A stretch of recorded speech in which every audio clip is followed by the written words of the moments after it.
ఏమంటివి జాతి నెపమున సూత సుతుల కింద నిలువ అర్హత లేదందువా? ఎంత మాట ఇది క్షాత్ర పరీక్ష కాని క్షత్రియ పరీక్ష కాదే. కాదు కాకూడదు. నీ తండ్రి భరద్వాజుని జననమెట్టిది, నీ సంభవం ఎట్టిది. మట్టి కుండలో పుట్టితివి కదా, నీది ఏ కులము? ఇంత ఏల అస్మత్ పితామహుడు గురుకుల వృద్ధుడైన ఈ శాంతనవుడు శివసముద్రుల భార్యవు గంగా గర్భమున జనించలేదా?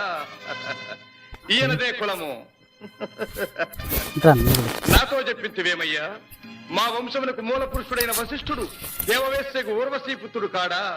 అతడు పంచమజాతి కన్య అయిన అరుంధతి ఎందు శక్తిని, ఆ శక్తి చండాళంగన ఎందు పరాశరుని, ఆ పరాశరుడు పల్లెపొడిచైన మత్స్యగంధి ఎందు మా తాత వ్యాసుని, ఆ వ్యాసుడు విధవరాండ్రైన మా పితామహి అంబికతో మా తండ్రిని, పితామహి అంబాలికతో మా పినతండ్రి పాండుర